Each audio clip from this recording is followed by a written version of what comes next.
Hello बच्चों, चलिए हमारा प्रश्न देखते हैं। हमारा प्रश्न है, अंतर कीजिए अविकल्पी और विकल्पी सहोपकारिता, ऑब्लिगेट व फैकल्टेटिव म्यूचुअलिज्म। अगर इस प्रश्न की हम यहाँ पर बात करें तो सबसे पहले हम यहाँ पर देखते हैं इस प्रश्न की मुख्य अवधारणा को।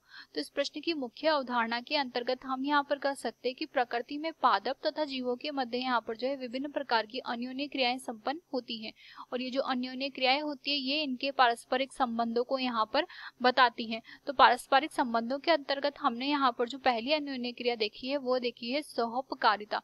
अब अगर हम यहाँ पर बात करें सहोपकारिता की, तो इसके अंतर्गत हम यहाँ पर कह सकते हैं कि जो सहोपकारिता होती है इसके अंतर्गत शामिल होने वाली दोनों जातियां, इसके अतिरिक्त पादप या जीव जो भी इसके अंतर्गत आते हैं, उन दोनों को ही यहाँ पर जो है लाभ होता है, यानी कि समान प्रकार से यहाँ पर लाभ होता है। इस वजह से इसे यहाँ पर जो है प्लस प्लस लिखा जाता है। अब अगर हम बात करें तो सहोपकारिता यहाँ पर जो है दो प्रकार की होती है।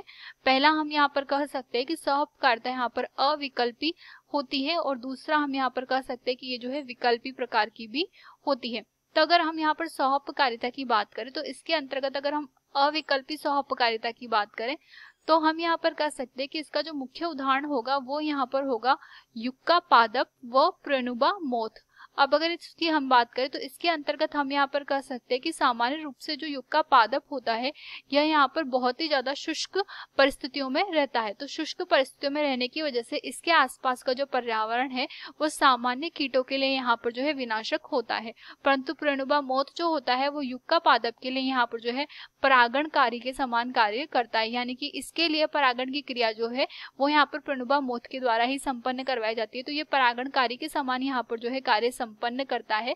और जो युक्का पादप होता है इसके अंतर्गत यहाँ पर जो है सामान्य रूप से प्रणुबा मोथ अपने अंडे देता है, और यहाँ पर जो है लार्वा जो होते हैं वो इसका भोजन भी यहाँ पर ग्रहण करते हैं। तो इन दोनों को ही यहाँ पर जो है फायदा होता है, और ये यहाँ पर अविकल्पी प्रकार का है, यानी कि युक्का पादप का प्रणुबा मोथ के द्वारा ही परागण की क्रिया यहाँ पर संपन्न होती है। परंतु अगर विकल्पी की हम यहाँ पर बात करें तो इसके अंतर्गत हम यहाँ पर उदाहरण ले सकते हैं। यहाँ पर जो मधुमक्खी की विभिन्न प्रकार की प्रजातियां होती हैं वो यहाँ पर जो है सभी प्रकार के पादप जो होता है उनमें यहाँ पर परागण की क्रिया संपन्न करवाती है, और इसके बदले मधुमक्खी को यहाँ पर पुष्पों से जो है यहाँ पर पुष्प रस प्राप्त होता है, और जो पादप होते हैं उनका यहाँ पर जो है परागण की क्रिया संपन्न हो जाती है, यानी कि परागण में यहाँ पर सहायता प्रदान हो जाती है। और यह यहाँ पर विकल्पी होता है, यानी कि अन्य जीवों के द्वारा भी संपन्न किया जा सकता है। तो यहाँ पर इसका विकल्प है, परंतु अविकल्पी में किसी प्रकार का अन्य विकल्प नहीं होता है।